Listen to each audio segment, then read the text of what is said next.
Hello, welcome to Good Games Well Played, episode 147. I'm Clint, aka JCM. With us this week is Isley. Yo. And Messiah. Hello. And we had the State of Play this week, which we'll be touching on later in the episode, but first we're going to cover a couple things that happened before that. There was a bit where... So Suicide Squad Kill the Justice League came out this week, and early access for the Deluxe Edition folks went live, I believe, on Monday.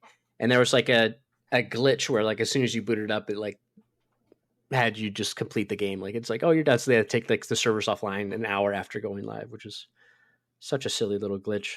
That's insane. Yeah. I'm curious. I watched a little bit of Shroud playing it because I figured, okay, if I'm going to watch someone play, I should watch someone who isn't part of games media so they don't have that bias going into it. Mm-hmm. But I watched him play. I'm like, okay, what he's doing, it looks interesting. I don't know if it seemed very Sunset Overdrive, which I never played because that's an Xbox exclusive. But the movement and just him going around shooting stuff, but it was very obviously way based. I didn't watch it too long, but he was, having fun. This was earlier on in the week, so I don't know how long if he spent more time with it over the next coming days or if he got through, because I think the story campaign is only 10, 11 hours, something like that. But yeah, I know some IGN's review came out for it this week, and I think they gave it a 5, right? It was pretty bad, yeah. I mean, Oh, yikes. I don't know. I've been watching people play it on Twitch, and I don't know if we want to go into huge spoilers for it, but my general thought is just it looks like a shell of a game. I don't understand how this was made by the same people that made the Arkham games.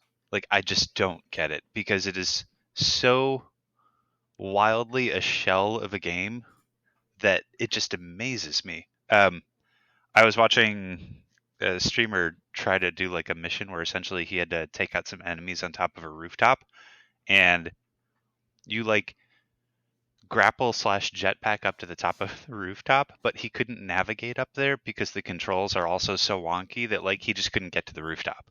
It just, everything seems rough about it. So I did a deep dive on story spoilers, which maybe I'll talk about near the end if you guys aren't going to play it, but it just seems like a wild game, and not in a good way. Mm-hmm. Yeah, it's a shame because it looks the character models look real good. When I watch Digital Foundry's video for it, they look great.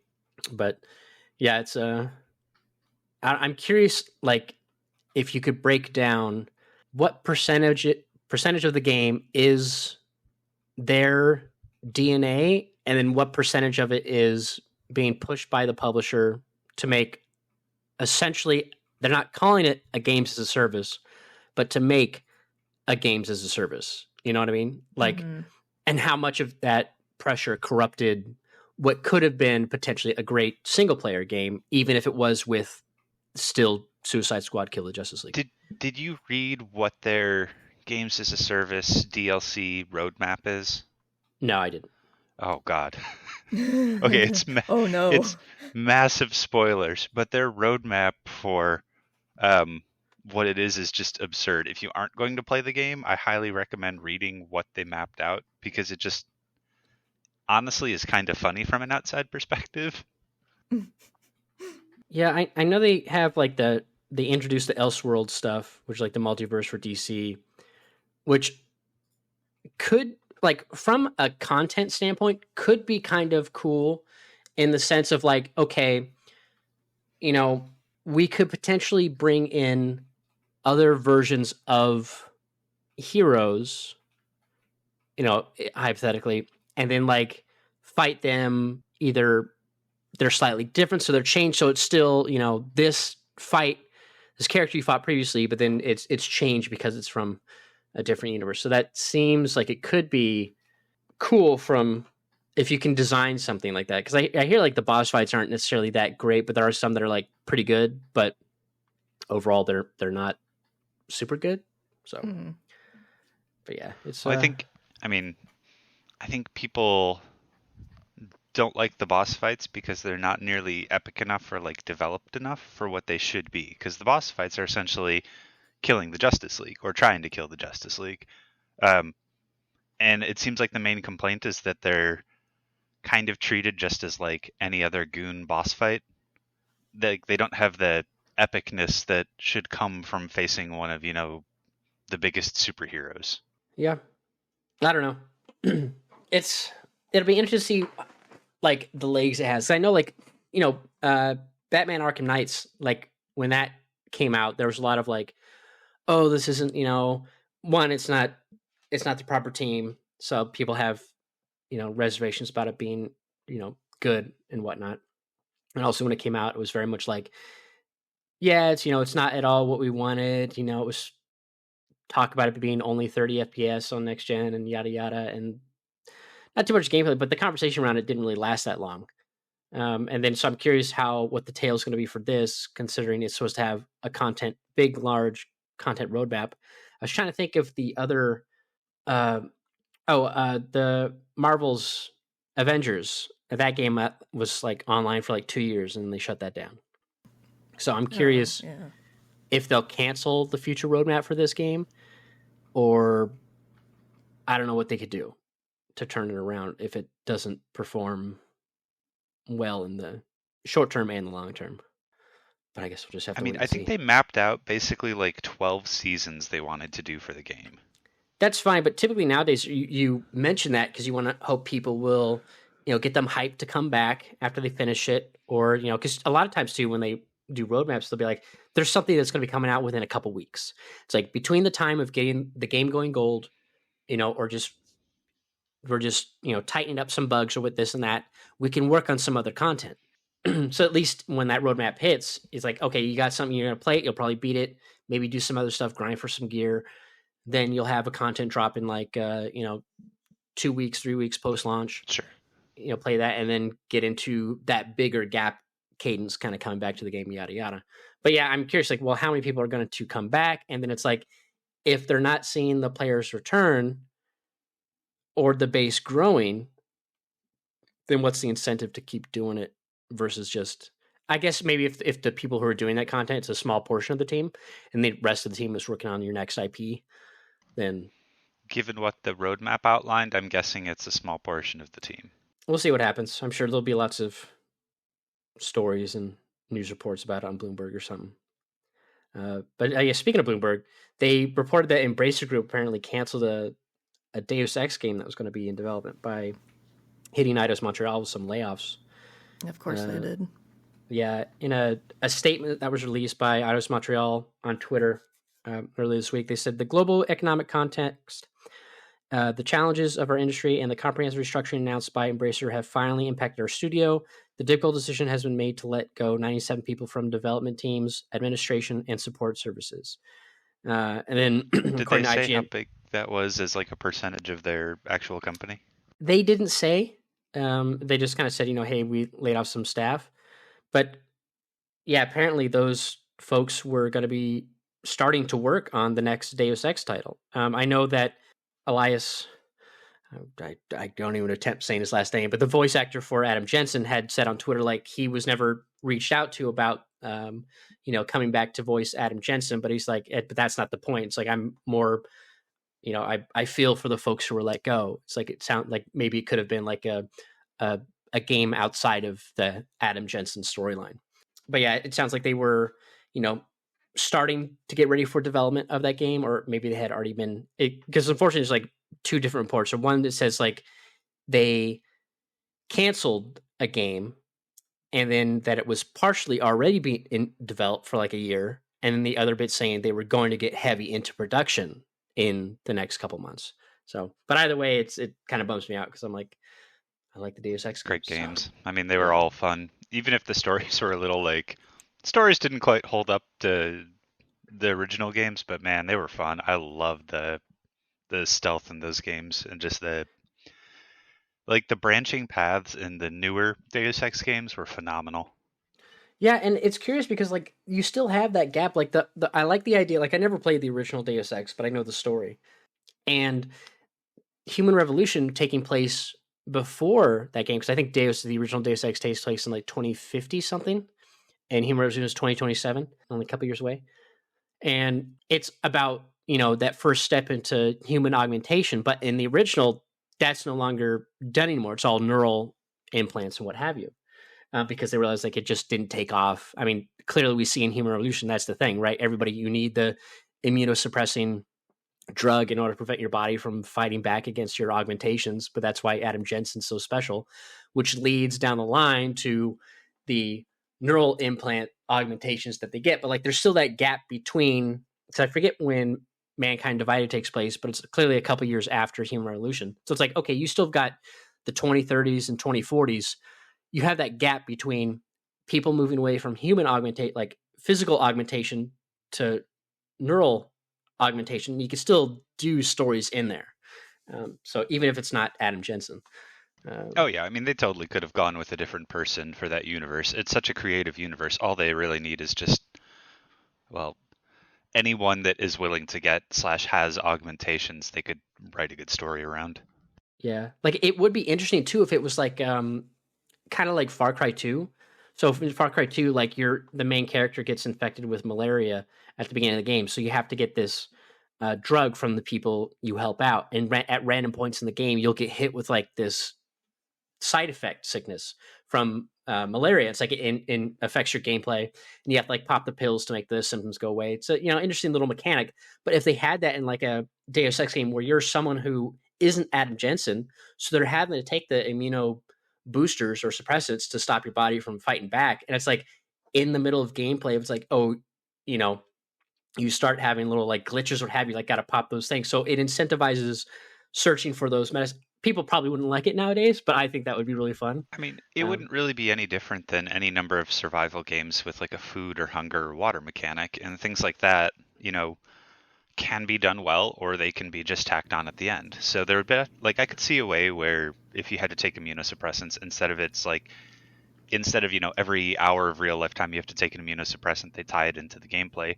That would actually be kind of fun if it was like, substantial.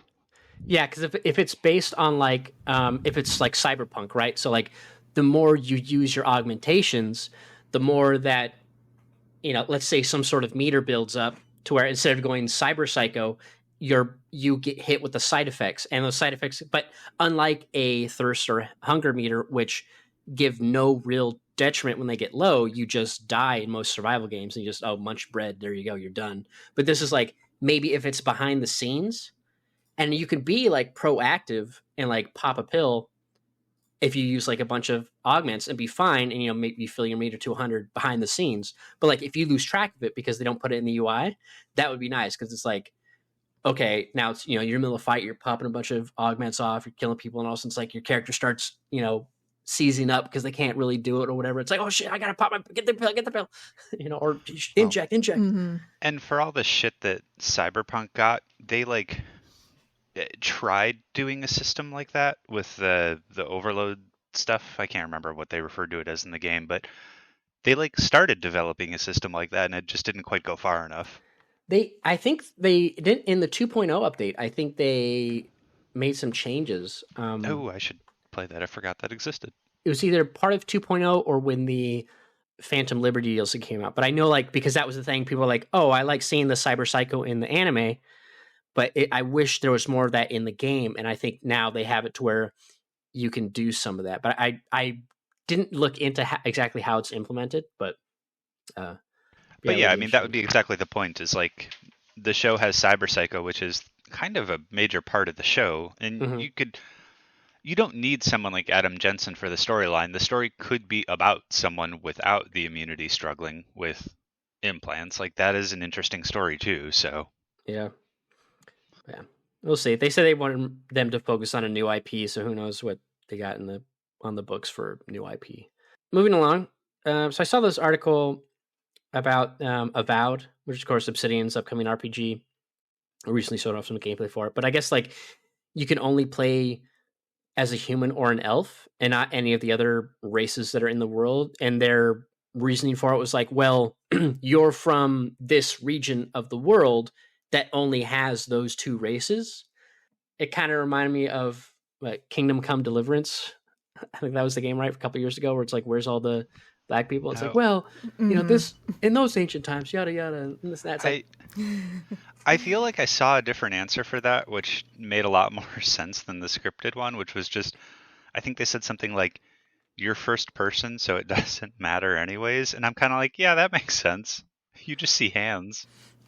Yeah, and I guess if it was like and I didn't play any of the Pillars of Eternity games, so I don't know if like there's like with Skyrim or I'm trying to think of any other game with or like Baldur's Gate where it's like there are race specific abilities and traits that are unique to where maybe if players who played PoE were like, oh, I like the race trait of this, this group, and also how that affects the class I play or what have you. Did Skyrim even have race traits? Yeah, they had like the Khajiit could like see real well in darkness, and then it was all like ability, strength. Like obviously, if you were, I think the elf race had like better starting mana or what have you. Like it was pretty absurdly minimal though, wasn't it? Like, yeah, it wasn't like FF11 levels. Like, oh, if you're gonna be a mage, you better be Taru. Right. Yeah. It's like, no, I'm a Galka mage, bro. But I'm gonna do it. Yeah. Then they make it work, and then you're just like, you could have been so much better as Taru. But yeah, it's it's not like that. It wasn't that crazy towards like, oh, you want to do this, you really should be this race to min max it. But they did have minor little changes because I'm just like I usually just go hume anyways in most of those things except for Baldur's Gate. But yeah, so they have some of that. It's like, okay, I guess like from a story perspective, that's fine. But it was interesting to see a game where it's like you can't play as because it's in that world, and then being like, and it's fine. Like again, if it's part of the story, it's like whatever. I just thought it was interesting because typically you don't see that. It's either you have no choice or all the choice, in games. So it was just. I mean, I'll say it's a little weird that like your two choices are human and fantasy human. Yeah. By which I mean, like, I know elves are different, but like, are they?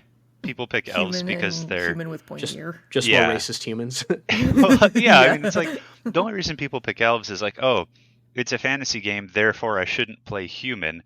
But what's the most like visually appealing and comfortable to me? Oh, it's the thing that's a human just with pointy ears and maybe taller and skinnier, so it like exemplifies the traits that are considered, model traits in humans. Yeah, and this is say. Yeah, because you were talking about their statement here. They said here from the folks, Patel, Carrie Patel, it's the Avowed game director, was saying, we want to make sure that whatever experience we're offering is smooth and natural and well paced to the player. And one of the things that the species of pillars that I think is a lot easier to account for is an isometric game is just the variation in sizes. You have, I don't even know how this word, Amua. And then you have humans and elves who are at roughly the same scale. And then you have Orlands and dwarves who are quite a bit smaller. And for each of those specifically in first person, you adjust the height for the player, character's capsule, and sort of where their weapons are relative to enemies and how their hits land and how hits land on them. And it's obviously not that any of these things are impossible to solve, but you're always making choices and choosing your priorities in development. So it's the best explanation for that. It's like we made these because it was easy and we wanted to focus on other parts of the game. That's it. That's all I have to say. That one made way more sense to me of just, we know it's because it's easier, but just say it. Yeah. But yeah, so still interesting. And it's like, are you really that like tied down? Like, are you that hardcore of a PoE player that you're so looking forward to Avowed, but now you're like, oh, I can't play the race that I want to play. I'm not going to play it now. Like, I feel like there'll probably be some crossover, but I feel like when they announced it, I had no idea. I mean, again, I don't play PoE. I think I might have tried it once maybe. But I didn't even know it was part of that same universe, and it meant nothing to me. Like if I was, how many Xbox owners are PoE players, right? Like, so I'm curious, do they care? But we'll see. And then there was an article, I wasn't going to touch on it to begin with, but Isley commented on it. But apparently there's more details that emerged from the days before Collapse. A lot of information around development. And basically there's 2 sites that had done like a little investigation. Let's see, it came from GameStar and Game2. They're German game outlets. And this is reported on from IGN. But they spoke to 16 former employees from the studio, as well as 1 volunteer and 7 employees from publisher Tona to figure out kind of like what happened. And apparently, according to the reports, and I'm reading this from IGN, it started kind of small with like 10 members and like a 20-person total team being told like, hey, we're going to be working on a top secret, small scale survival game. It's going to be kind of in a snowy area, setting, kind of cartoony, yada, yada. And it's like, and it'd be pretty short story and this and that.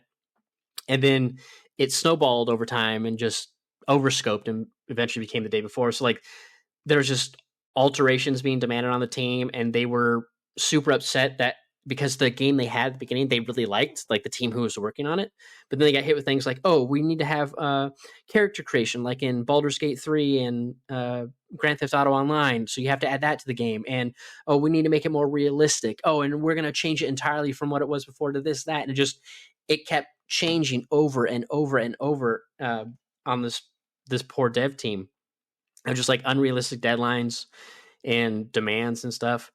And it both stems from the founders of Fantastic just pushing this on the team. And it's like some sources would say the two company heads refer to the entire team as a, quote, big family, just to turn around and put pressure on staff with spontaneous firings. These events are often used as a means to motivate, quote, motivate. That sounds like my family. Yeah.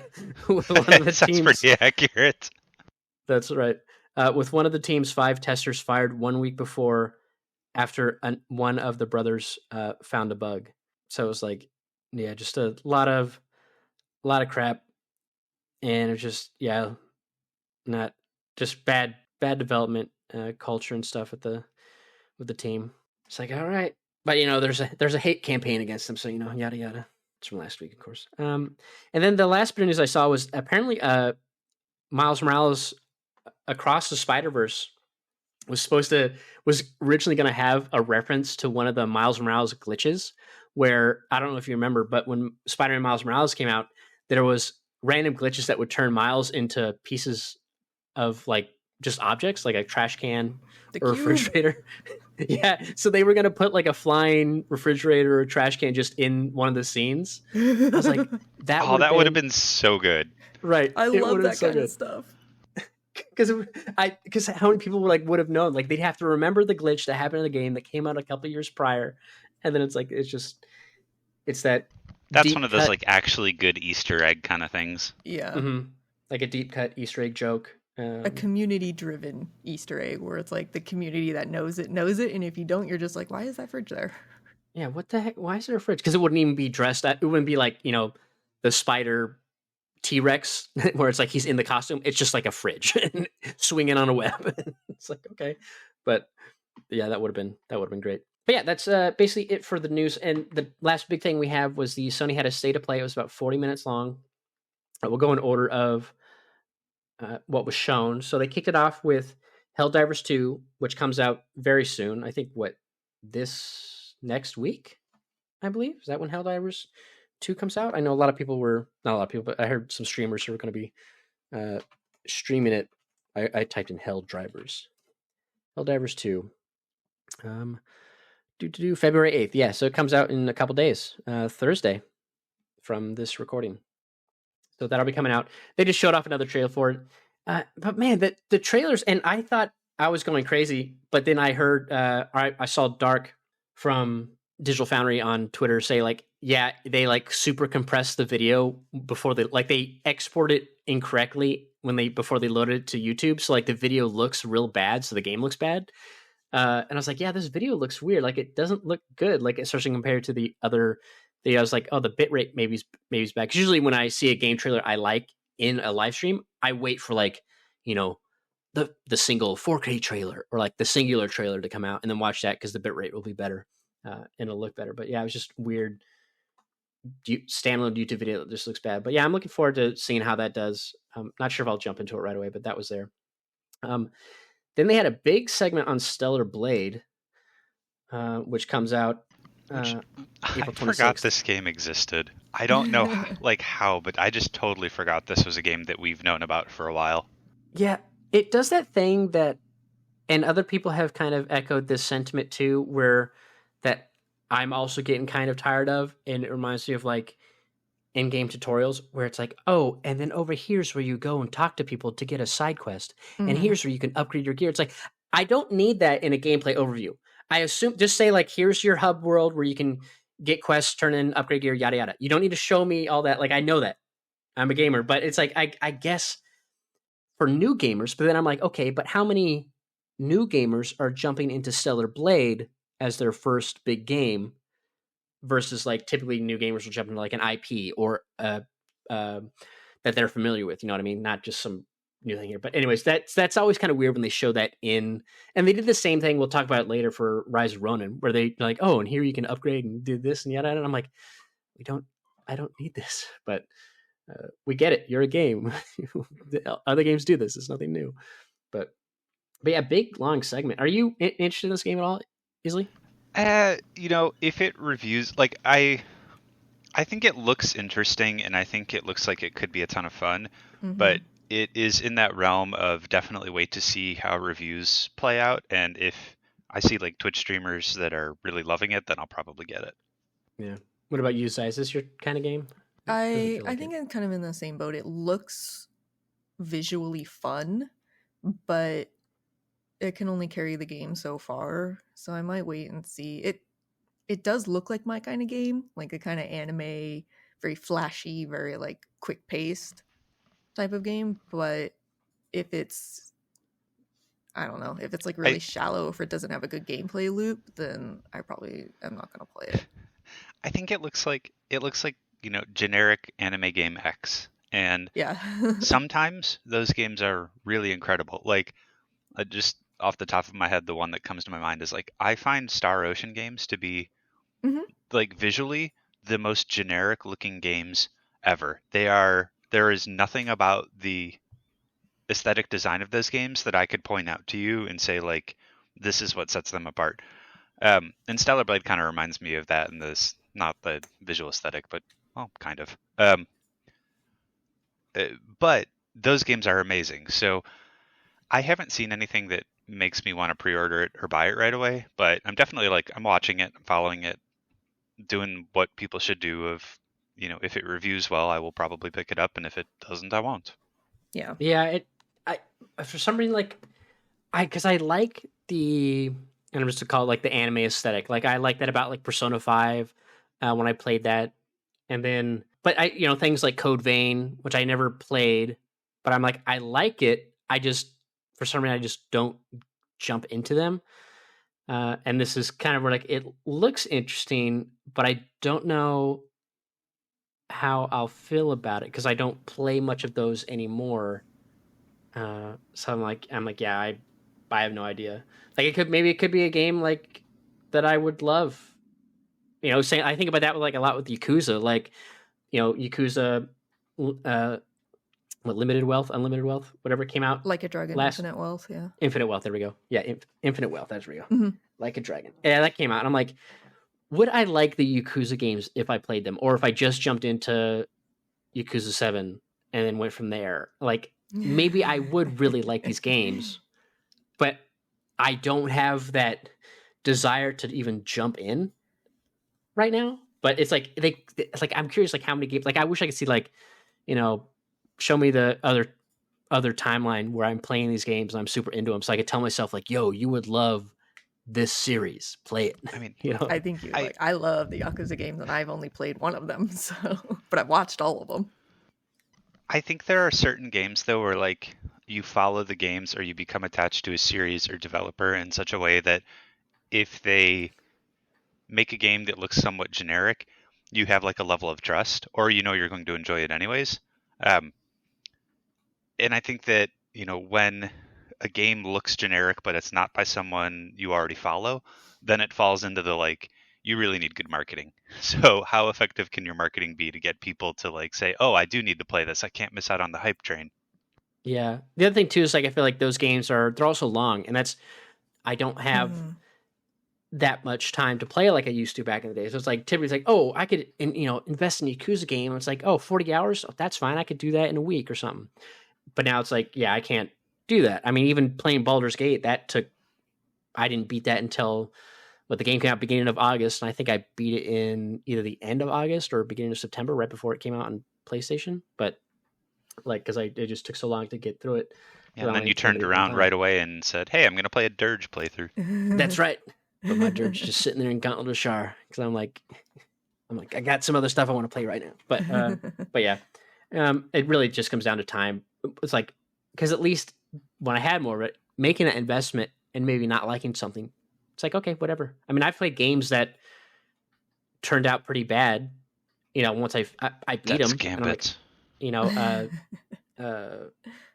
I'm totally blanking on the name of the game now, but it's like okay, I played the game. It wasn't at all like I thought it was going to be, but no big deal.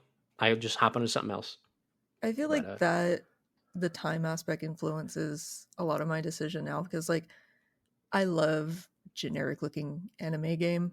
I've played a lot of bad ones, but I feel like it was because I had more time to just like sit and enjoy a game. So it's like, even if it had terrible aspects to it, I could still sit and enjoy like the good aspects of it. And I didn't feel like I was wasting time or money or anything like that. Like I played White Knight Chronicles 1 and 2, and I like those games, but those games have problems. There's so those many games problems. they definitely fall into the very average category. Yeah, but it was fun. Like I bought it because of the aesthetic, and it delivered on the parts that I was expecting, like the interesting kind of gameplay, the customizability, and like I mean, that was a game where it had really disgusting spiders in it, and the second one had giant, like big giant, cover the whole screen spiders in it, and I just put the controller in front of my face and powered through it because it was like, I still want to play this game.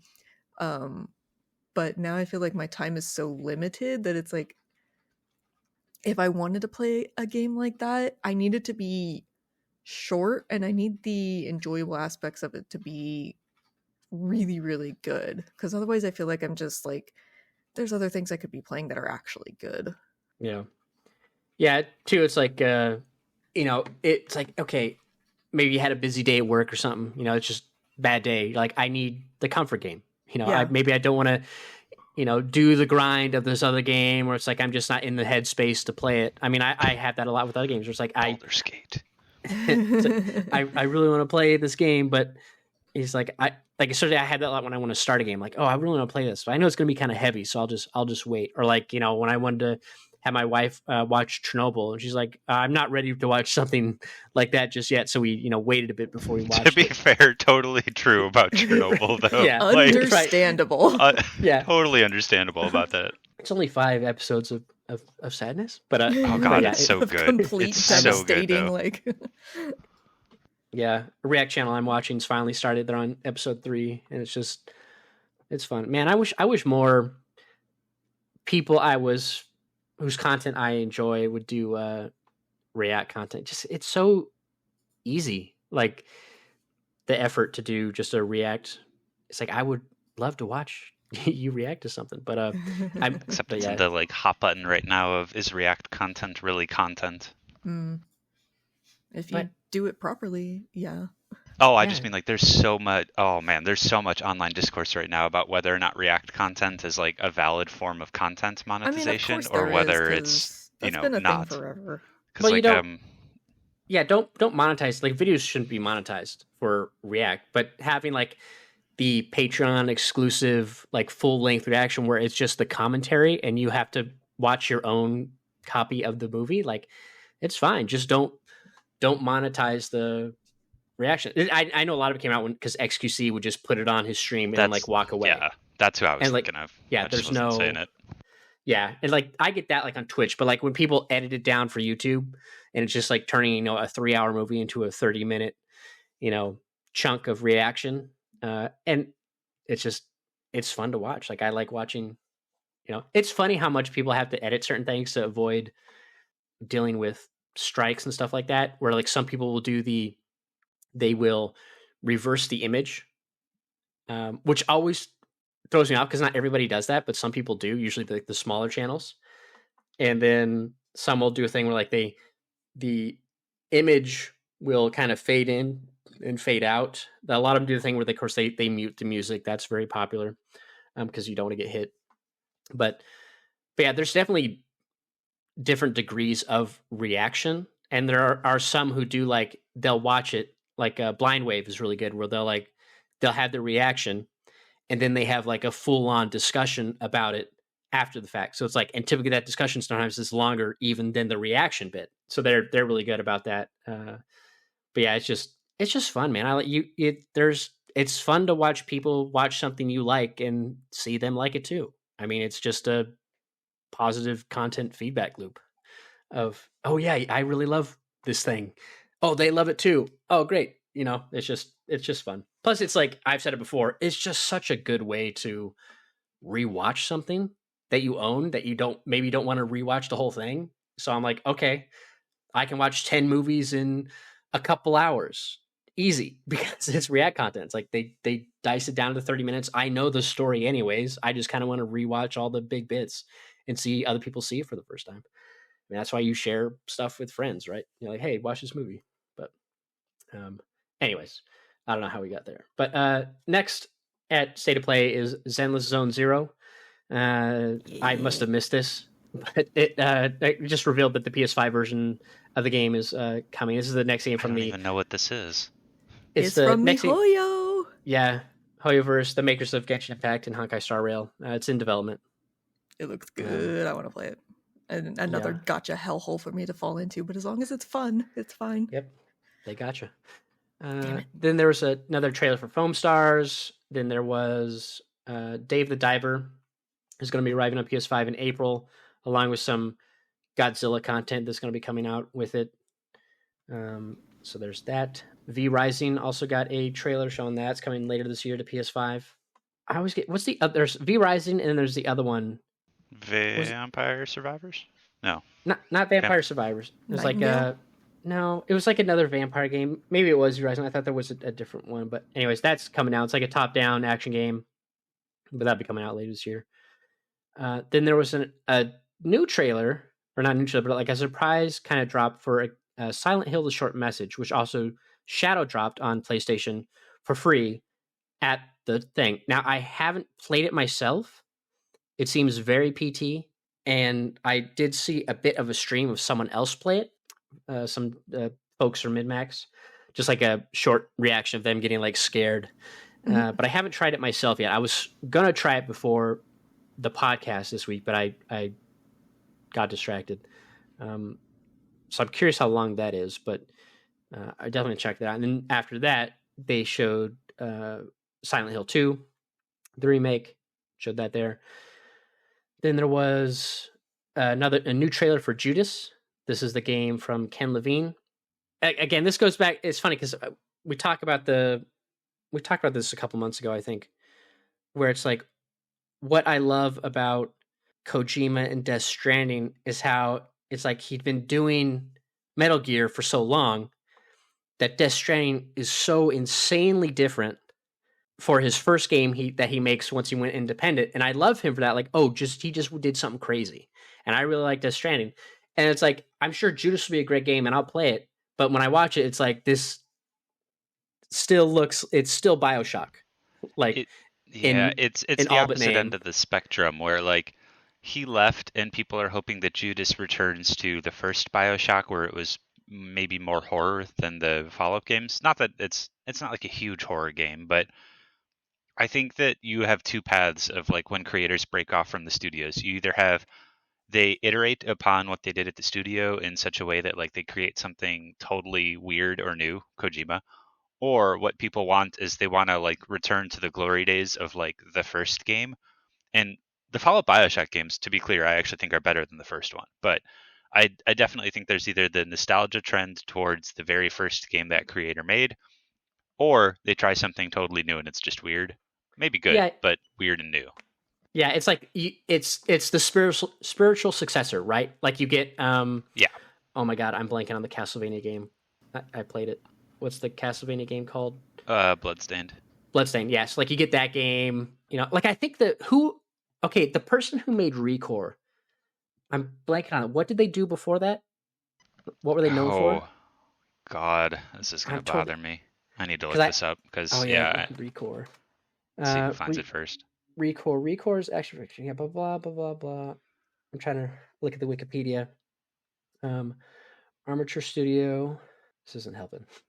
No, I'm like, I know what you're talking about. Now I can't find it because the ReCore developer was someone famous that did something else, and that's why ReCore was so like popular. Keiji Inafune, that he's the one who at least helped found the studio who did. Let's see, because he did Mega Man. Did he have direct involvement with? Yeah, so ReCore, he was so he was only executive producer of ReCore. Yeah, because even he did, like, he's known for Mega Man. He did Mighty Number 9, like the concept for it, and that like came out like it was just okay. But it's again spiritual successor to what people knew him for, Mega Man. So it's like, yeah, you get that weird area, and we'll kind of funny enough, we will rebounce back to that with Kojima. But it does. It's interesting that like when people kind of break off, like it's typically they do which is fine. Like if that's what you know and that's what you're good at, like I feel like that's totally acceptable. It's just I'm curious what, like it's weird to me when people, I don't know, we want new IP, but we want the same. And I mean, I think it makes more sense when it's like, maybe BioShock is maybe not the best example of this because I think the follow-up BioShock games are better than the first, but I think that typically people like it when they feel like a series has been ruined by editors or publishers and like game developers. So, the one that pops to my head is Resident Evil being controversial because the newer games are more action oriented and the older games are, the isometric slow horror. So people wanted Resident Evil 4, like the remake, so badly. Well, one, because it's just a great game, but two, for some reason that was the one that they like gravitated to as the like quote unquote original return to horror, even though it's not. But I think that that's kind of why a lot of people like it when developers break off and make something similar looking, as they want to return to form. Yeah, well, I mean, even like Shinji Mikami, right, with the Evil Within, like you're like, oh, he's the father of Resident Evil, yada yada, and like, oh, he's doing another game. Maybe a better one. And my problem, and it's fine because at least that, like, it's still survival horror, and it's totally acceptable. It's like, okay, survival horror, but in a new like story, new setting, like that's fine. It there's stuff in there gameplay wise that you can't really get away from. But I feel like with Judas, it's like so much of it looks like it's. I mean, you got the magic in the one hand. I mean, it looks whatnot. exactly like let's be real. It looks exactly like BioShock. Yeah. If you didn't tell someone that it was a new game, like people would think it was just a sequel to BioShock.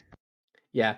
I guess my problem is with people wanting people to kind of revisit a genre they're known for, even if it's in a new IP, and also wanting new IP in general, is they need to be comfortable with the fact that not every new IP is going to hit with them. And that's also tough for, I'm sure, the developers too. Like they can make something new. I mean, the sales numbers for Death Stranding out the gate like weren't huge. I know it did well on PC and clearly it did well enough to get a sequel, but it's like, yeah, it's like you can be a champion for new IP, but just know that, hey, you might not like what, there could have been a chance that, not that I wouldn't have liked Baldur's Gate because so much of it plays just like Divinity, but like there's a chance, a studio makes a game and it's like, I don't like what they make, even if I like the other stuff. They do something brand new. It's like there's a chance that, maybe I don't enjoy it, but it's like, they gotta try. It's just tough to try something new in this industry at this point in the game, right? It's not like it's a frightening prospect. Yeah, like you can get away with less sales because dev costs weren't nearly as high, and that's like it's just got to be tough, man. I can't imagine how tough it is. And then the next they showed, when I saw this trailer, I was like, this looks, and like if this guy's voice was a little more Russian, this would be a Metro game.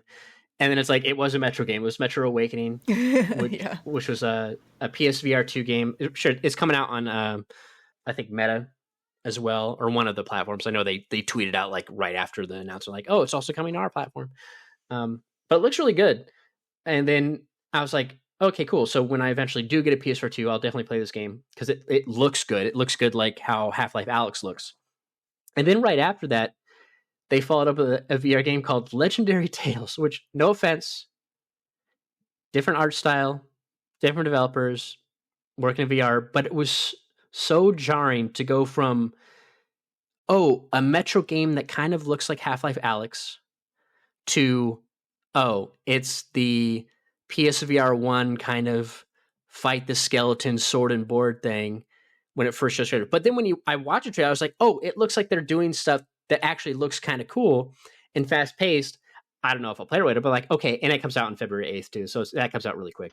But it actually seemed somewhat entertaining, but it was kind of weird. It was the visuals that were jarring. It was like, oh, VR title that looks really good, because that's kind of the thing about, VR games always kind of look a little, especially because, PSVR 1 era, it's like, yeah, they're kind of jank because they need to be, because it's, VR. But to go from like the visual fidelity of Metro to like, okay, now we're at that, kind of a early PS4, late PS3 looking kind of game. But then, yeah, again, when I actually watched it, I was like, yo, it looks like they're doing some stuff that's actually kind of cool, like in the combat. And when he grabbed the skeleton, they punched the skeleton in the head after throwing it through the table. It's like, that's kind of cool. Like, mechanically, it looks really cool. And I feel like there's probably a lot of games like that in VR where they do a lot of fun mechanic stuff, but visually they have to take a hit there because of all the other stuff they're doing. That's really cool. But yeah, that comes out in the 8th. That's a game I'll probably, when I get a VR 2, I'll check out as well because it looks fun. Then they had another trailer for Dragon's Dogma 2. That one I'm excited about. Yeah, I'm a little worried about that because holy shit, was the first one like such a fun game for me. Yeah. I'm going to pre-order it and it's going to end up sucking. That's what's going to happen.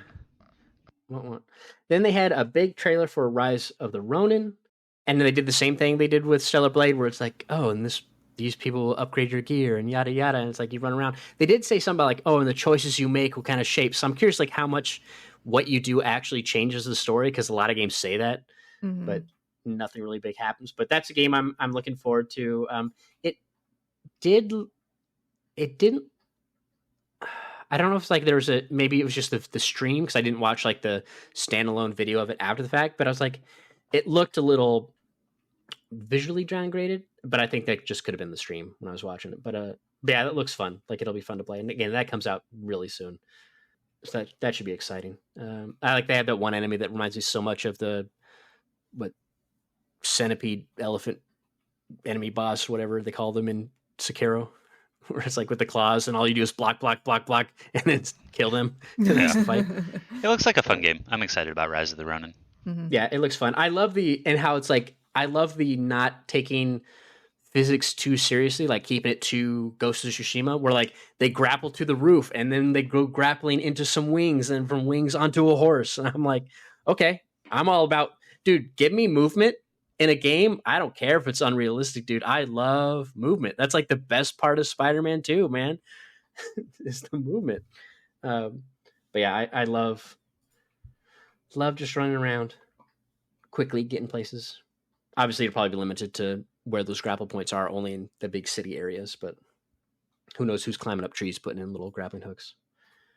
And then there was the trailer for the Until Dawn PS5 and PC. They call it a remake, but it didn't look... The game already looked good on PS4, so it doesn't look like that much better. Obviously, it'll run at like 60 FPS, but that'll be coming out. It'll be first time on PC, so they get it. That's a good game. I don't know if It was weird they didn't show like Rami Malek in it. And obviously when he was in that game back in the day, he wasn't as big as he is now.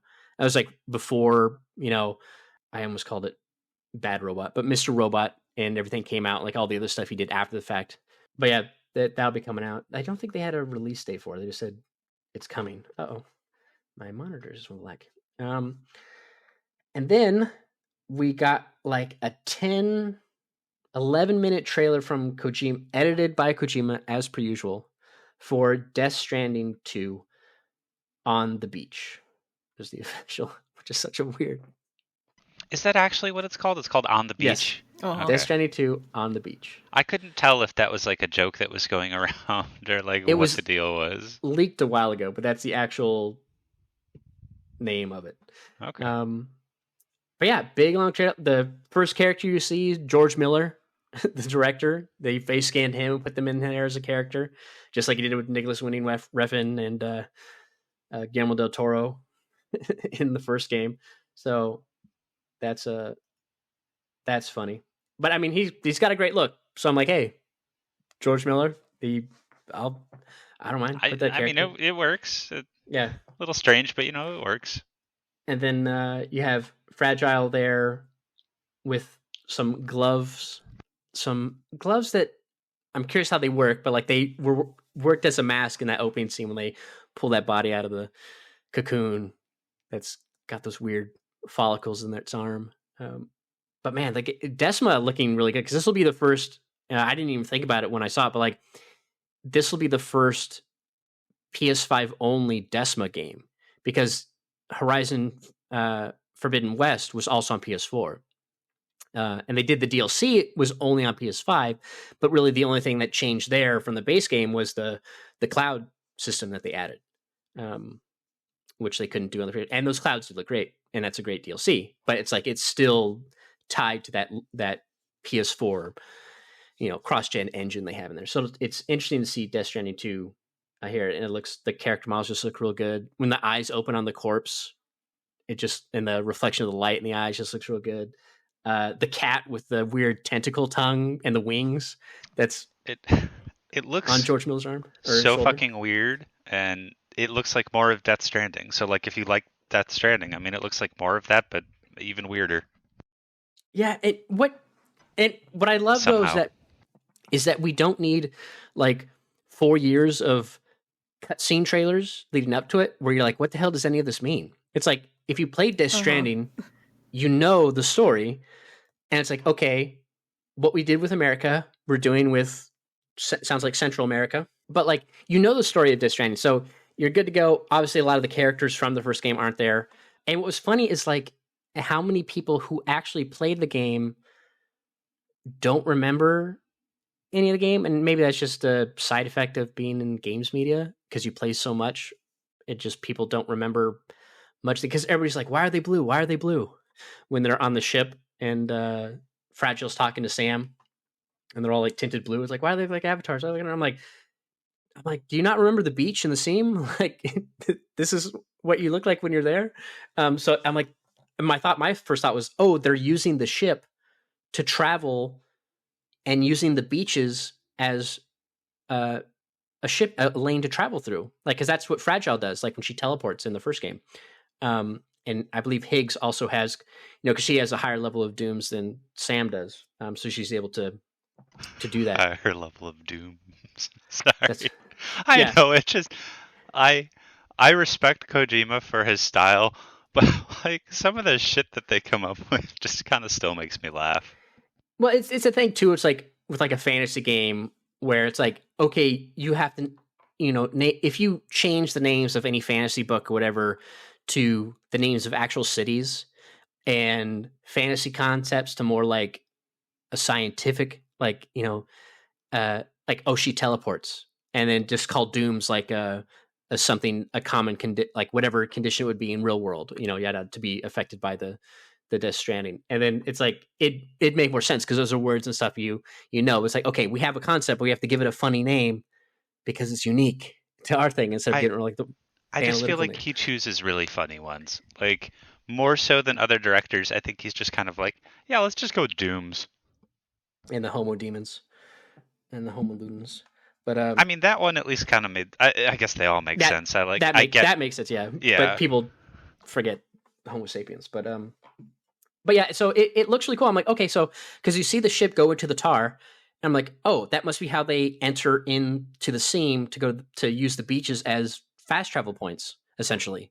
That's what you did with Fragile. You go to her umbrella, and she would take Sam, and that's how you fast traveled in that game. You used Fragile would help you teleport. And but when you're there, you're blue. Like that's something that happens to you. Like there's a whole other reason for it. I'm not going to go into the entire breakdown of the story, but like that's the visual representation. Like, and you even see that it's in the first game, and in the trailer right before the launch of the first game, you see Sam pointing a gun to his head while he's on the beach and tinted blue. But anyways, and then it sounds like, I'm curious if there's a time jump, because in the first trailer they show it's Lea Seydoux, Fragile, with a baby. She gets attacked. She leaves on the bike.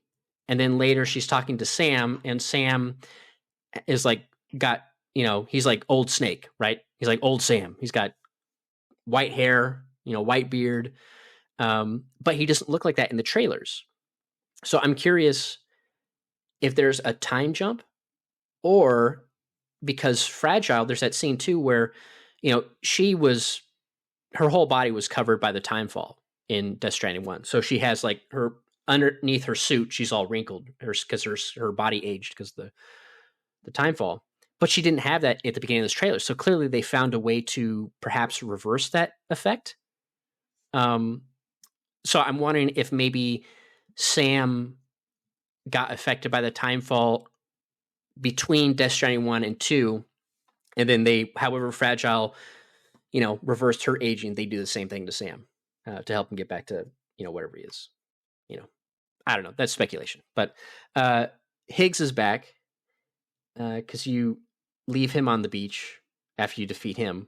He's in this suit and he's got this makeup on, and everyone's like, "Oh, it's the Joker makeup," and I'm like, "No," but whatever. People forget about the crow, but his makeup reminds me a lot of like the what do they call it? The comedy tragedy masks, because in the first game he also had black tears, which I can't recall if it was just makeup, because he did have makeup. He did have like tattoos of symbols on his forehead and other parts of his body. He had a very Egyptian theme going on in the first game, and I think the tears might have been part of the chiral allergy from. That's why he had the black tears, or it could have just been black makeup. But now it's gold, and so is the makeup on his mouth. It's gold as well, and he always wore that gold mask in the first game. But it's a smile, and it looks like tears. So I'm like, to me, it just reminded me of comedy tragedy, and more of the Crow than the Joker, or anybody with white face paint now is the Joker apparently. But he's back, and then he fights a samurai robot that's doing a baby giggle. It was doing BB's giggle, essentially. But which is just, it's so weird, and I love it because it's so like, typically in games and movies, I'm used to like a baby's giggle is usually used in like a horror context.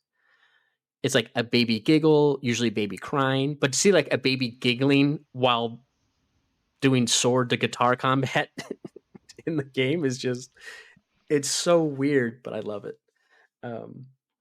And I thought I recognized it at first, but when he plays the guitar to shoot the lightning out of it, when he first plays it, I was like, that sounds familiar. But then when he played it again, it was something different. But the first time he does it, it's BB's theme from the first game. He's playing it on the guitar. And I was like, that's really cool. Little Easter egg. And then, but yeah, apparently something happened to Lou. So I'm curious if Lou is using the bot somehow to something. So I'm curious, like, what's going on there. And then there's another BB we find out about at the end of the game that apparently was disposed of a couple of years before, Sam and Lou find each other. But yeah, it's just, man, so many good vistas too. Like that shot of the moon, which apparently is like a scan from NASA. Looked incredible.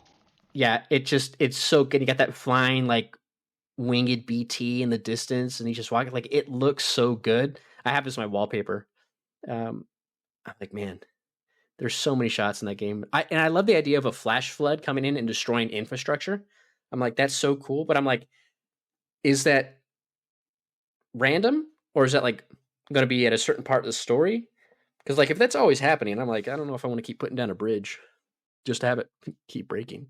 So I'm curious how often that's going to happen. And like the scene, the distance where like the mountains are just crumbling. That looked really cool. You never played Death Stranding. You only played like a little bit, right?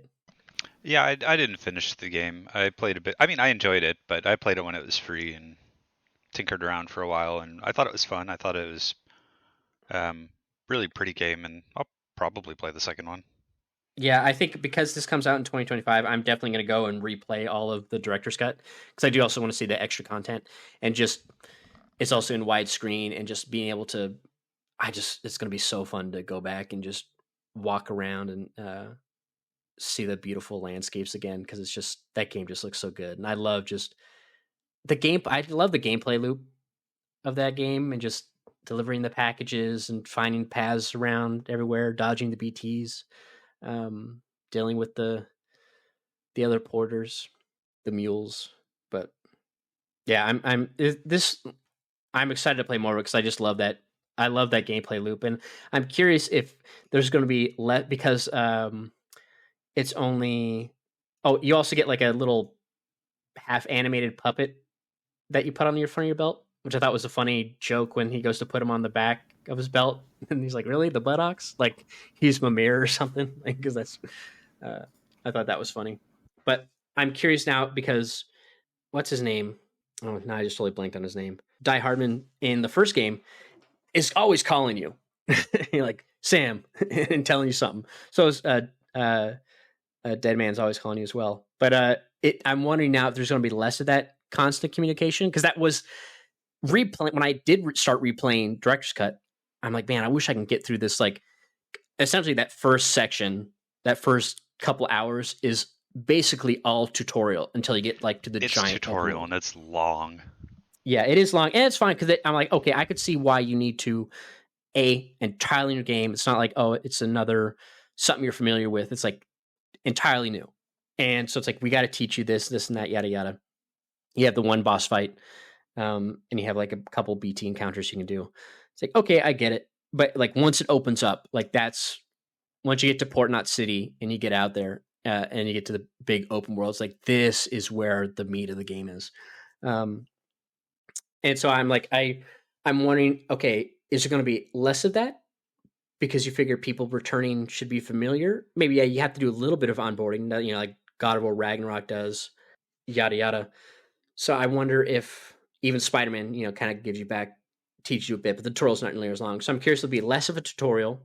Will there be less calls because there'll be more conversations between the puppet and Sam, which I would like a lot better because I do like, that is something I think Uncharted brought to the fold in games back in the day was characters that talk in between the cutscenes while you're just running around exploring and doing, you know, parkour and puzzle solving and all that stuff. I think that was a great addition. I love, instead of having just a silent nothing going on while I'm playing. It doesn't mean you can't like really watch stuff or listen to something else while you're playing in between the cutscenes because they're talking to each other. Point though, like they want you to focus. Yeah, and so I love that. I mean, that's like the best part of God of War is just Mimir talking so damn much and telling you lore. But yeah, I'm hoping like, okay, does that mean they're going to talk together? Because he's not a very social person. So I'm curious if it's just going to be the puppet. You know, he does talk to BB when in Death Stranding 1 a bit, but that's usually when like, you know, BB starts giggling because he did something funny or crying because something bad's happened. But yeah, I'm very much looking forward to more. Did Michael play Death Stranding or did you play Death Stranding, Zaya? We both played it, but okay. I didn't finish it because I got really close to the end and then I just kind of watched him do the ending because he was ahead of me. And I was like, yeah, I'll just watch you play it. So I didn't actually finish it myself, but I played most of the game and saw the ending. Okay. Yeah, I'm curious too because like there's so much going on in the first game. Like you have, aside from connecting America, you're looking for Amelia, or Amelie, and then you also have Higgs as he's a protagonist, and then you have Cliff Unger, who was played by Mads Mikkelsen. So you have what the hell's going on with this guy, and that's like these big boss encounters you have in the game, and so there's like multiple things going on. But I'm curious, is there going to be anybody else besides Higgs, or is it just Higgs? Because they do say, like, you know, Fragile says, you know, we have a private benefactor, essentially, who's funding her drawbridge. And so it's like, okay, is it going to, you know, who's that going to end up being? Is that going to be a major player? Because usually that turns out to be the case. And, you know, a lot of other stories, like, oh, the person behind the scenes who's helping fund it turns out to be the bad guy. But yeah, I'm curious if anyone besides Higgs will be the big bad, or at least another obstacle you have to deal with. But yeah, I can't wait to play it. It's going to be so far out, but man, it looks good. And it's curious too, because like this deep dive of a trailer is like what we got. The first gameplay trailer they showed, it's essentially that trailer for Death Stranding 1, which came out way later. Again, we got like 3 trailers before. We got the announcement. We got the first trailer where you saw Higgs in the mask and the goo, the guy who gets pulled up, and you have the void out with a giant BT in the background. There's another trailer they showed off where again it's just a cutscene essentially, and then it was the first gameplay trailer, and then there was the trailer right before launch. If they do another launch trailer, which they probably will, don't watch it because the first launch trailer for Death Stranding definitely had some spoiler scenes in it. But at least a lot of the stuff they showed in those first Death Stranding trailers was like really early on in the game. So I feel like he's not too bad about showing stuff later on. Mm-hmm. It's all stuff pretty early. So, but yeah, I hope they add like more void out impacts, because that was one of the things I was, when the first game came out, I was like, okay, if you get killed by the BTs, you cause the void out. Does it create the crater on the map? And it does, but only in certain spots. So you couldn't like do it everywhere, which makes sense because you have to be able to still navigate the world. But I hope they increase the number of void outs that can occur in the world. I mean, I never died, but I was like, I did one on purpose. Like, oh, let's die on purpose in this spot. And it's like, oh, that's really cool. That now there's like this chunk of the world I can't explore anymore because it's just gone. And I hope they add more of that into the main section. That would be totally cool.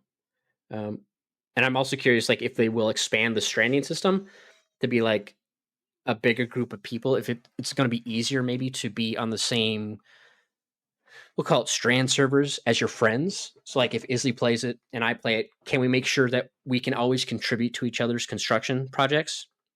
And I've seen you build in the Forest game. I don't know if I want you to contribute to my construction. hey, contributing it's helpful, man. I helped build those highways and effort. That was like the best part of the Stranding, man. I'm good. You're like, I'm just gonna throw this wall in here. I don't care if it's 17 degrees off center. This is what I'm doing.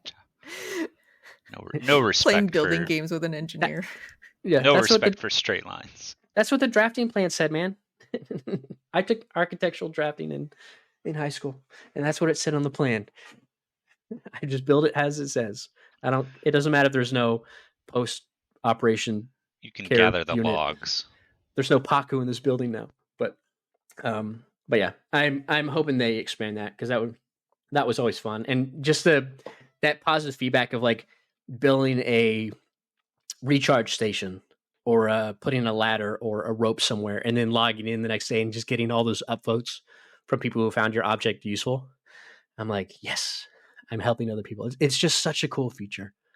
And I'm really surprised like more games don't do that. Like Assassin's Creed lightly did it just with screenshots, where it's like, hey, you can see screenshots that people post and you can like them, which would probably increase the likelihood that other players see their screenshots on the world map, which of course they repurpose for Prince of Persia.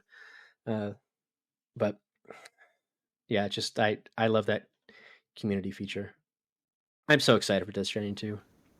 It's just like all the right weirdness I want. The ship clearly looks like the top of Metal Gear Rex. But yeah, it's just, I just love that. And that samurai robot with the Oja deck as its face and the baby giggle and just how cool it looks. And it teleports apparently. Which when I first watched, I was like, is there two of them? And then I watched it again. I'm like, no, he teleports. I was like, okay. But I love that scene too, because you can clearly tell there's a cut between what he's saying to Sam. Because, he says, are you the one that killed Lou? And he goes, you still don't know, do you? And it just cuts to him going, the fuck?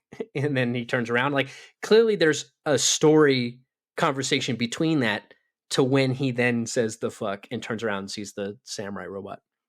But yeah, it's curious. It seems like there's more. I mean, not that there wasn't combat in the first one, but the fact that in places that are connected, there's no porters. It's all robot deliveries. And it's like, okay. And he clearly shoots some down. So I'm like, are they just going to get rid of the two different weapon options? Because the first game had just like with Metal Gear, you had both lethal and non-lethal variants of guns. Just shot rubber bullets.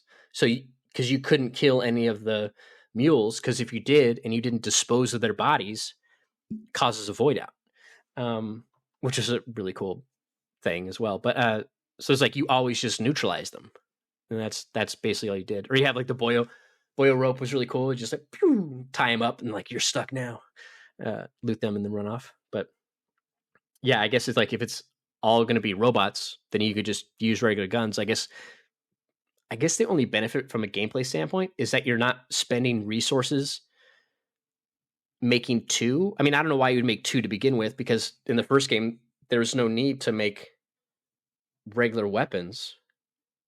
Because even in the boss fights, you could just, I think, use either one and they both worked equally. It wasn't like, oh, the BT whale you're fighting, if you use real bullets, it's better. Because you don't, you use your blood. So you're always using like the blood grenades and whatnot to really damage it. So yeah, and even in the Cliff Unger fights, I don't think it mattered. But and I am honestly going to miss those, because seeing the different theaters of war, I thought that was such a cool part of the battlefield or battle arenas for all the Mad Mikkelsen fights. It's like, oh, here's World War I, here's World War II, here's Vietnam or Korea. It's like I loved seeing that. That was just so cool, and that concept of so many people died in those wars that the beaches they created were the beaches that you were fighting on, because the collective trauma of that combat just created this beach that was essentially like, it's the war, like they can't escape it. The dead can't escape it. This is what their beach looks like, and on their way to the afterlife. It's like, that's just such a cool idea that anyways, I won't go into it because I just sound like a crazy person. No, I just sound crazy. But I mean, that's the game, is the thing. I like how you went from like the start of all of this being like, I'm not going to explain Death Stranding, to like this tangent.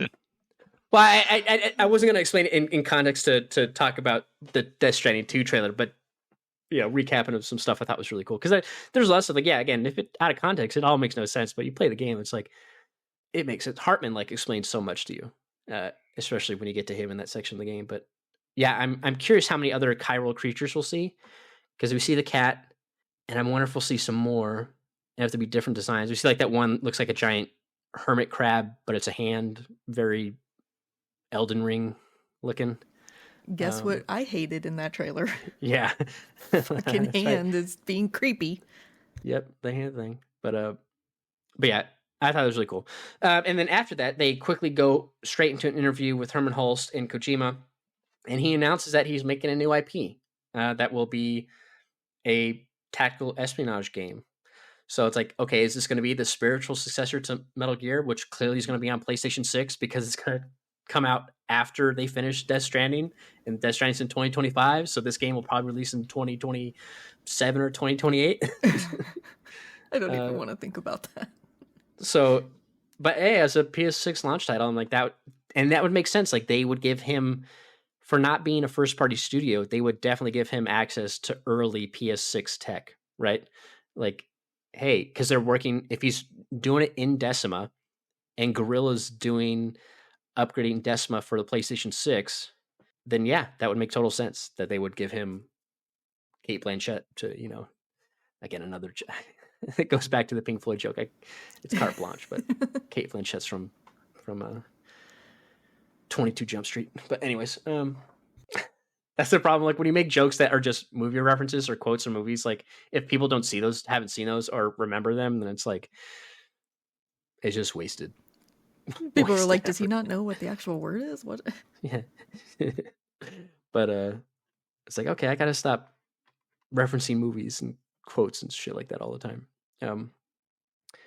But yeah, so it'll be interesting to see. But yeah, it's so far out, and I'm wondering too, because it's not. He says it's also gonna be like, he has that line where he says it's also, Sony also does music and movies, and this game is gonna be very much like a game and a movie in its design, its costuming, its music, and this. And I'm like, your games are already movies, bro. That's literally the games that he makes are movie games. What does he mean? You are the 2-hour epilogue cutscene guy. Like that's what you're known for, right? Like, oh, I got a little bit of time. Let's beat Metal Gear Solid 4. Oh shit, I got to sit here for like 2 hours and watch the epilogue, which I love. Me crying my eyes out before I have to go to school. Yeah, but I gotta pause this. No one touch it. But yeah, he says gonna announce Fizzant is like the code name for it right now. Like zoomed out of the Sony Pictures Columbia lot.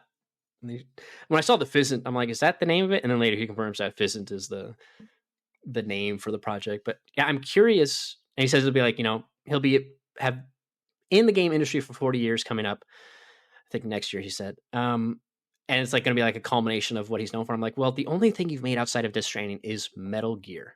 So like, is it going to be, how close is it going to be to Metal Gear and that design? Like, I'm curious because Metal Gear Solid 5 came out in 2015. Is that when MGS5 came out? MGS5, yeah, September 2015. So ew, I don't want to think about that. It's been 9 years.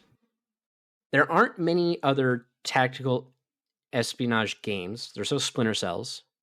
So it's not like a genre that's evolved. You know what I mean? Versus like open world or other stuff like that, where it's like just the basic thing. So I'm curious how much of an evolution it'll be over that formula. I mean, not that it necessarily needs one, because Metal Gear 5 essentially was a change to that formula. It was taking Metal Gear into the open world. You pulled the mechanics from Peace Walker with building your base and resources and shit. And I love that. That's like, kidnap people like in Pal World. Just take them, make me stuff. You're a prisoner of war, but this is outer heaven. Make me a new gun. Now you make Doritos. Yeah. But man, and like that game too had the base invasions, which is like such an early concept because not many games are doing invasions like the Souls game. Get Demon Souls, and then I don't think when did Dark Souls come out? 2016. I don't want to think about that either. Yeah. Dark Souls was not 2016. That seems way too recent. I feel like Dark Souls. That was first release was 2011. That's a long time ago. Okay, I wish it was 2016. Dark Souls 2, and then Dark Souls 2 was 2014. Okay, so we had a couple, and then Bloodborne was 2015. Okay, so you had a couple Souls games. We speak. Yeah, you had a couple. I saw a meme. It was from like SpongeBob.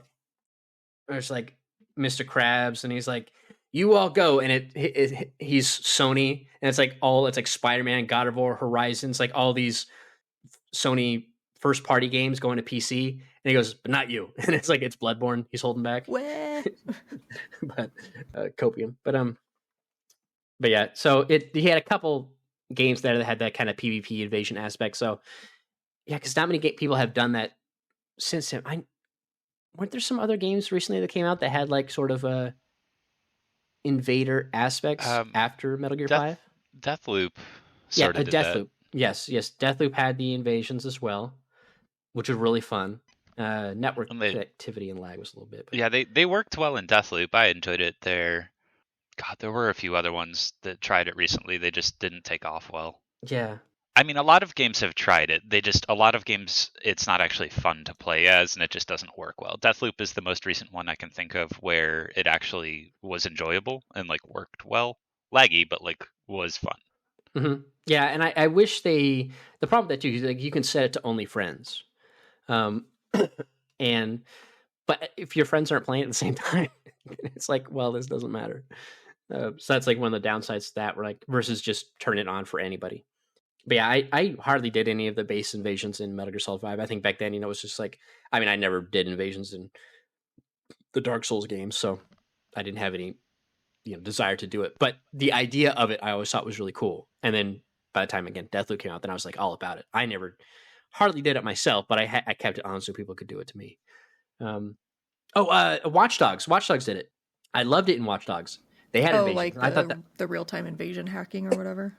Yeah, I loved invading people in Watch Dogs because like it wouldn't tell you where they were, but then you just like my favorite hack was the blackout where you just turn the electricity off in the entire city, and then it's like it was so fun in Watch Dogs, and then in Watch Dogs 2 it was good, and it also like slowly show you like the area where the invader was. But man, the first Watch Dogs, I had this. It was so good. I'm just gonna ramble on now, but like there was a baseball stadium. And the baseball stadium had CCTV cameras all outside the entrance. So I would stand at the front near one of the ticket booths, but I was hacked into the CCTV camera to look behind me because there's like all these NPCs around. So I could see clearly when the hacker either rolls up in the car or when they just run through the lot, because clearly they're not moving like an NPC. Then I know exactly who they are. Then I identify them, and then my job is to kill them, and I would just chase them down. And that shit was so fun, just to bait them into the invasion. But anyway, yeah, the invasion of that game were fun. They didn't have that in Legion, but in Watch Dogs and Watch Dogs 2, they had invasions, which were good. But yeah, anyways, yeah. So I'm curious, like, what it'll be. Will it also be? Will they do like a Remedy thing and have like real life segments? Like it seems like maybe this is going to be like very Sam Lake and like have, or Quantum Break and have real cutscenes in between the gameplay. Sorry, I was just laughing. I was like, you were clearly most excited about Death Stranding from that trailer.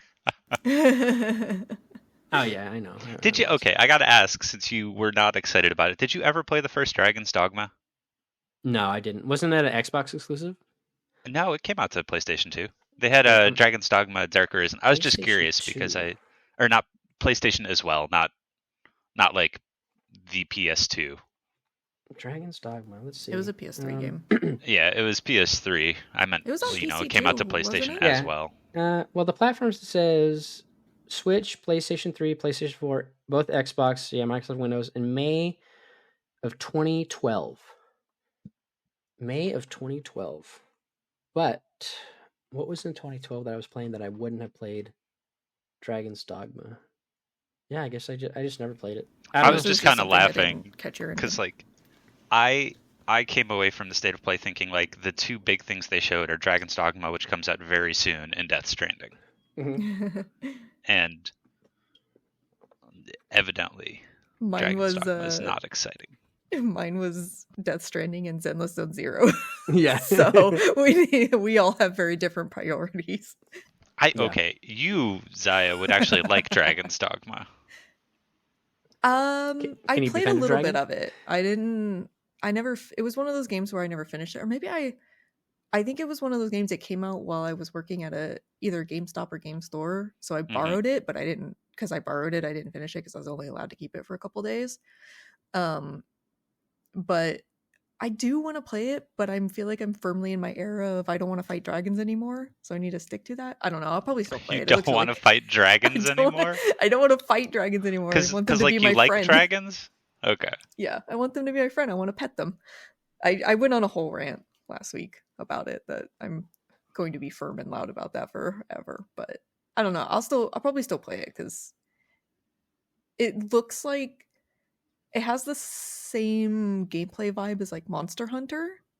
Yeah. Where it's like I don't want to say sluggy and slow, but it's like it has that like heft to it, I think, while still being satisfying. It's a bit sluggy and slow. Yeah, but in like a good way, not like a bad way. That's what I mean. Is like it's got heft to it, not sluggishness to it, which I think is kind of opposite of how I usually play games. Like I said, I really like Stellar Blade and Bloodborne and stuff like that. Games that are a little bit more fast paced. Animu. Yeah, Animu games, but I don't know. I do want to play it. I'm just gonna be sad about the fact that I have to fight the dragons. Yeah, Zai doesn't like fighting the dragons. I'm over the trope. Yep. All right. Well, going on a bit. We'll quickly jump into what we've been playing. I guess some segments went on a lot longer than I thought they would. But yeah, recapping the show was. We should just quickly jump into that. But yeah, we'll go ahead and jump into what we've been playing. Go ahead and start with Zaya. I know I caught some of your gameplay the other day in Baldur's Gate, but you seem pretty far. You guys making nice progress in Act 3. Yeah, I think I would say we're almost done, but that's just looking at the quest list. I know that what's left is going to take a very long time. The only side-ish item that we have left is Cazador. And then after that, we're going to do Orin and Gortash, and then whatever's after that. But we've pretty much cleaned up all of our side quests and like character stories and stuff like that. You guys kind of cruised through the game. We did, you went at a good clip. I think a lot of it had to do with the fact that Michael on his main game was playing tactician, so he kind of was like expecting the battles to be very, very difficult. So he built his character in a way to like do the most damage or be the most efficient, and my character is now just kind of like support for him. So we kind of cruise through a lot of battles that should take a really long time. The longest fight that we had was the fireworks factory, and that's just because that's stupid the way that it's built out. And honestly, like the fifth time a group of stuff aggroed us, I was like, I'm gonna close this game right now. I can't do it. I'm over it. I'm never gonna do this.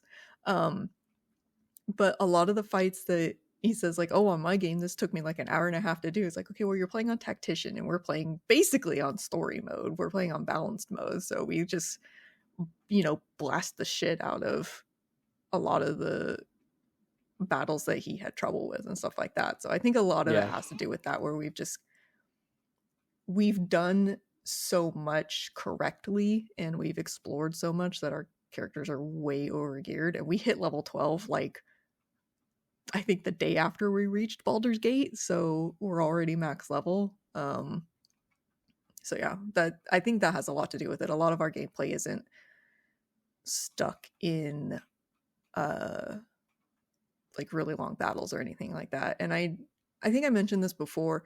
I tend to ask him if something is like a waste of time or whatever. So it's like I'm not going to run through and explore a cave or something if the treasure box at the end of it just has like 500 gold in it or something like that. I'll ask him like, is this worth going through? He's like, yeah, there's some stuff in here, so I'll go through and explore. Be like, it's completely useless. You don't have to go in there. I'll be like, okay. So I think that helps a lot of it too. Answer that question for you, because I would always answer like, well, it depends on your build. Like, how are you going to find all the pieces of the clown? We found all the pieces of the clown, but we definitely used a guide for that, because I was like, well, I'm not doing that. See my note taking and spreadsheet of gear I found in the game and like where I found it for subsequent playthroughs and things. Oh, it's disgusting. That's what Michael has too. He had like a list of gear that he wanted and like the build progression he wanted for his character. He gets it. Yeah. Yeah, doing that, having that knowledge of encounters and stuff ahead of time. Yeah, because I think going through like your first playthrough in Act 3, a lot of fights are just like, okay, this could take a bit because it's maybe bigger, different layout than you expected. You have new abilities you're getting used to and whatnot, and then it's like, yeah, once you go to my dirge runs a tactician, it's like, yeah, it just feels super easy because you know what's coming, and it's like it's just that knowledge is power. Yeah, and a lot of heads up of like, hey, we absolutely need to make sure that this character survives. So it's like that's a lot of my focus during the fight is keeping a certain character alive, so we don't get halfway through the fight and they die and like have to reload. The escort quest. Yeah, basically. So it's like, and he'll say to you like, oh, it's just they'll give a lot of interesting dialogue, and it's like, well, that's why I'm playing this game, is for interesting dialogue. So I'll heal them, I'll keep an eye on them and stuff like that, so that we don't get halfway through the fight and that character dies and he'd be like, oh, well, we were supposed to keep him alive, and so we have to reload the save and try again. And like we're trying to avoid that as much as possible. Of course, we do have to reload saves quite often because we like doing stupid shit. I like to push people, and sometimes that doesn't go over well inside Baldur's Gate, so we've had to reload a couple times for me pushing people. But I did get to we went to the guild hall and we ran into Mole, and I was like, you little fucker, you told the people in the grove that I was pushing people and they tried to kill me, so I pushed them, and nobody seemed to react, so I just kept pushing him around a little bit, so that was fun. Yeah, that's funny, that fireworks factory. I love like the way I did it is I jumped up onto the roof across the way and shot like a fire arrow into there and just like blew up everybody inside beforehand. And then, but yeah, well, it's like it wasn't. I went up there and we initiated the fight, and it was like whatever. It was kind of messy, and we did it. It was the fact that we got the fight done and we exited combat, and I was like looking around the top and looting stuff, and then something from the first floor or somebody outside aggroed, and that just kept happening. It took you like want to know what that hours. is, because that drove me fucking nuts, so I figured out what it was. There are two children on a bridge, or not on a bridge, like under a tunnel outside of that building, and the children can see through walls. So when they're facing you, they aggro, and that's what causes the guard to come. So It's just like, unless they've patched it by this point, or you have to like cast fog cloud on them outside and then engage in battle, or you can battle, but you have to cast fog cloud on them before you loot anything. It's so stupid. But that's what I it mean, is. yeah, Is you it can see hasn't been. through. They can see through floors. Yeah, it hasn't been patched, and I looked up because I was like, there has to be a fucking way that you can do this without. And a lot of people were just like, nope. If you get caught, it's just you're in 2 hours of combat is what it is.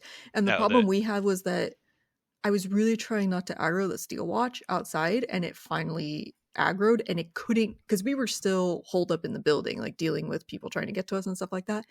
The steel watch couldn't get into the building, and so every time a guard came by and saw the steel watch was aggroed, they would aggro too. And I was like, if one more guard aggroes us at this point, I'm shutting the game off. I don't even care. That was a really frustrating part, and they have good loot too, so you actually want the loot.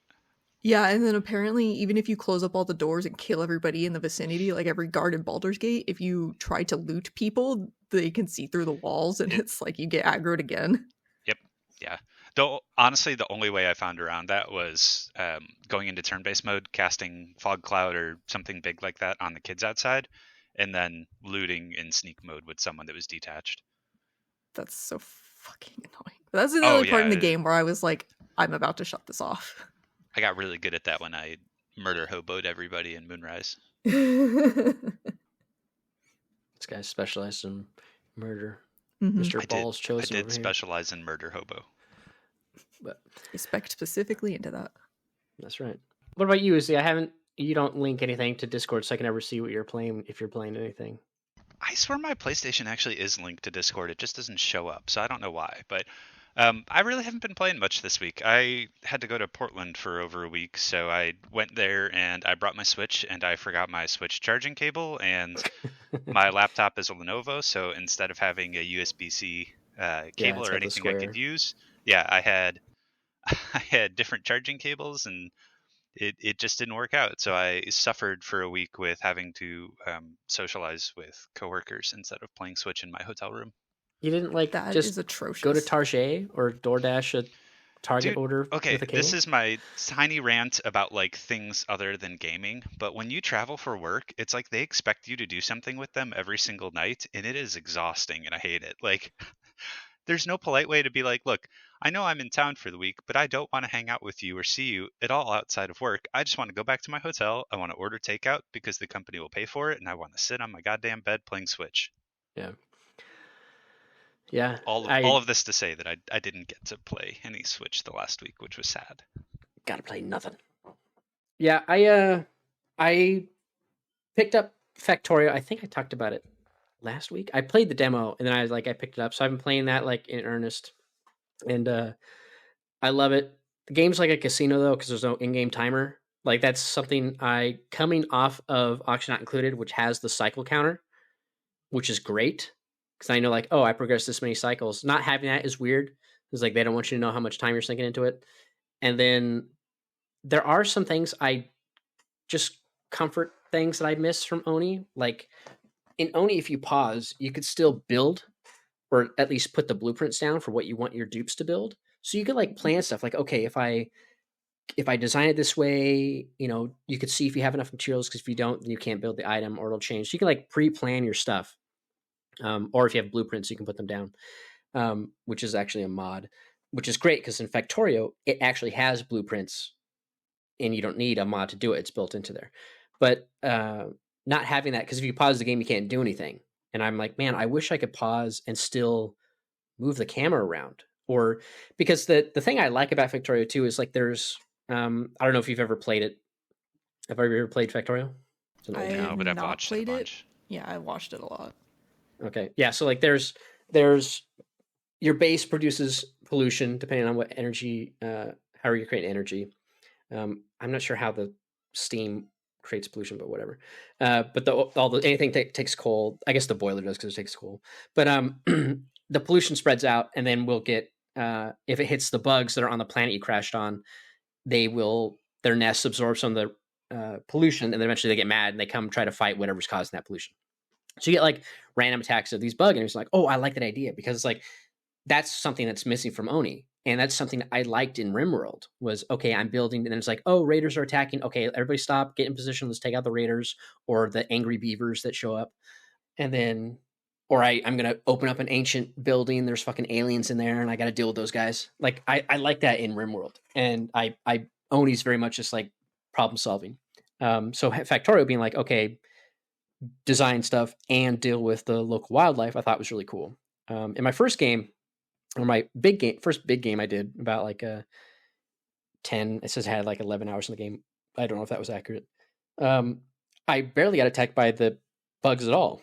And I was actually going out eventually and like destroying the nests ahead of time, but like there wasn't much of it. So I was like, you know what? I kind of want to roll a new game now that I've got some understanding of like layouts and like design. Like my goal, like the mission objective is just to build a rocket and leave. Very much like RimWorld, that's the objective.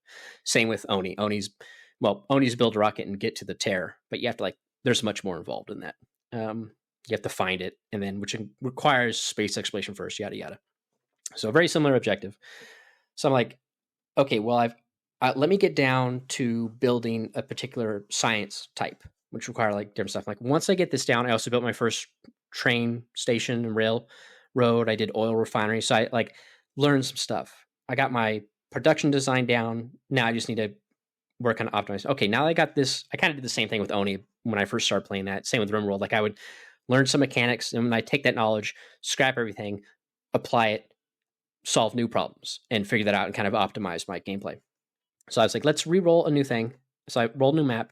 It's like, hopefully the bugs are a little more aggressive. So I rolled one. It was like, there's like, I got attacked by like 2 bugs. I'm like, okay, whatever. And then I forget what happened, but I think it was like, I didn't like the seed I got once I explored. It's like just the resources were really kind of spread out, and I didn't like that. So I'm like, okay, let's roll another one. So I kind of re-rolled, and then I get attacked, and all of a sudden I look up, and it's like fucking 20 bugs, man.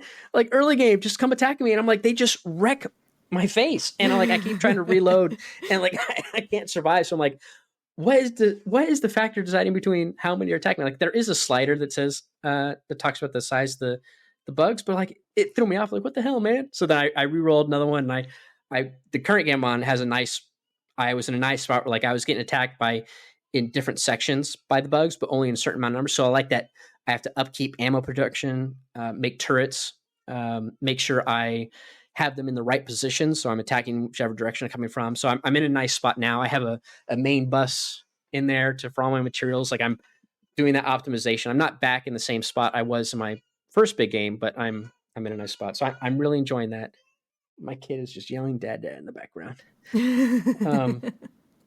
And you might have to hear him saying "Dad." I think he wants to come to the office, but he's like, so "You're I'm really done now." Yeah, I'm not done. I'll be done soon, baby. Not right now. But hold on, I gotta deal with this. Hold on. He just keeps yelling. Chaos. Little does JCM know he is done. The child has determined. Yes, it's like a cat. Yeah, this is why I was confused earlier. Yeah, same thing. We were talking about cats actually, but I know. Yeah, so been playing a lot of Factorio. Been really enjoying it. It's a lot of fun.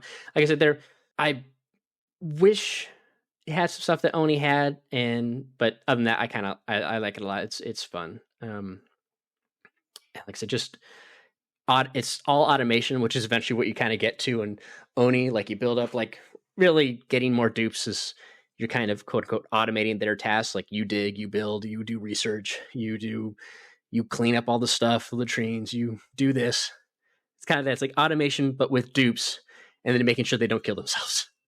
But this is like, it's just purely on. The one thing I don't like, because you're a human or like a character in the world, you have a limited reach in which you can grab stuff out of a box or build stuff. And I really hate that because I like to play with the camera zoomed out a bit. So I'm trying, usually when I play these games, I play first without any mods. And then later I'll do mods that do like optimizations and comfort stuff. I did that with Oni, where it was like, hey, being able to build an airlock door because they don't have one of those in the base game. You usually have to do a certain design with water and yada yada. But it's like, okay, airlock doors, seeing the area of effect of like a certain building type is nice, which eventually they added into the base game. You don't need a mod for that anymore. Stacking items together in the description list is nice. But yeah, so in Factorio, I'm like, okay, I won't play with any of those mods, but eventually I'm going to but I love it too, because it's one of those games where like when you finally, like when I built my first train station to my oil refinery to get plastics and bring it back to my base, it was like, okay, get the track set up. Okay, build the train. Okay, put down the gates. Let's set the logic. And then like once it starts working and you get on the train, it just runs the track and does everything you need it to. I'm like, this is great. Sometimes it wouldn't.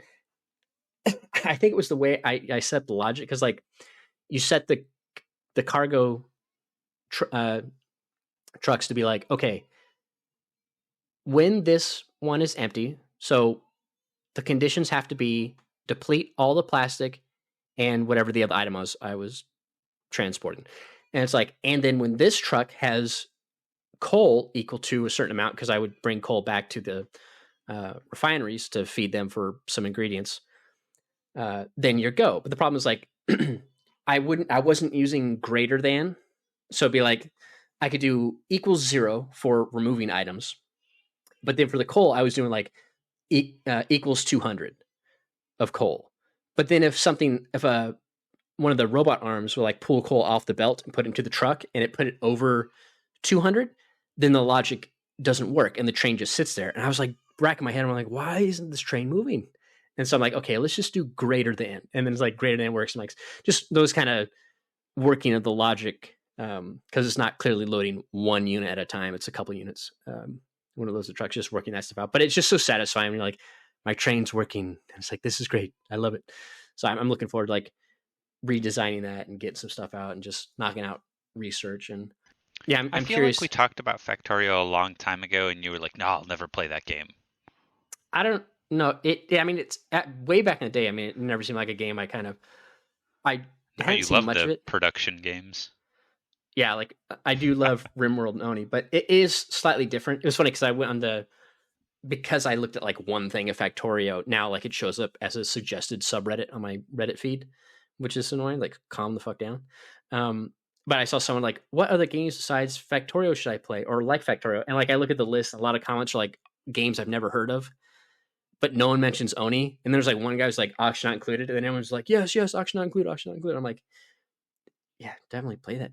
Oni's a great game, but it's always like RimWorld and then some other stuff again I've never heard of. But yeah, I'm enjoying Factorio a lot. It's a lot of fun. It's one of those games that's kind of hard to play when the kids sit on my lap because I have to use the keyboard. That was kind of I wasn't sure how much of it I would be able to play because of that. I know it does have controller support, but I have no idea if I want to use a controller to play that game. They definitely recommend keyboard and mouse, but yeah, it's fun. I like it. I'd be curious to play it multiplayer. That'd be interesting. Really kind of optimized designs. Who the hell put the tracks? And then Isley would be like, who put the tracks this way? Oh God, I could never play it with you. It would drive me nuts. I'd struggle watching that game on stream just because like I would want to fucking rebuild everything so that it was like the most efficient, which I think a lot of people that get really into the game enjoy a lot, but man, I don't think I could do it with another person. Yeah, I'm curious because I know myself. Like, world record speedruns start showing up on my YouTube feed because I looked up one video. Again, same thing with YouTube. It's like, oh, you saw something once? Here's fucking 100 of them. And it's like world record runs are like an hour and a half or 2 hours, something like that. So like clearly you can beat the game super quick. So I'm like, how slow am I going versus the speed at which you just go through it? Because clearly I don't think it's like, I didn't watch them, so I'm sure there isn't like, it's not one of those games where you just glitch through. It's just like extremely optimizing how you get to the rocket to get off the planet. But yeah, anyways, you're really enjoying that. I'm gonna play more of it. But I did watch, so the Last of Us Part 2 documentary came out this week, and I watched that yesterday because it's like 2 hours long. I was like, God damn. Because I think the first one was like maybe the first grounded documentary was like an hour and 15 maybe, and this was like 2 hours long. So I watched the whole thing. That was a fun watch because they had a lot of footage before the pandemic, because they started so early in production. But yeah, I was reminded of that. think it was a Polygon article, because there's that one bit where like Haley Gross is talking. It was after they showed the second trailer, the one that shows Abby and and Lev and them getting like they're in the forest, and you have like no idea who the character is and what's going on, and they like, oh, clip her wings, and they break her arm, and this and that, and then it's like there's an article about like, oh, is the trailer misogynistic? Is it promoting violence against women?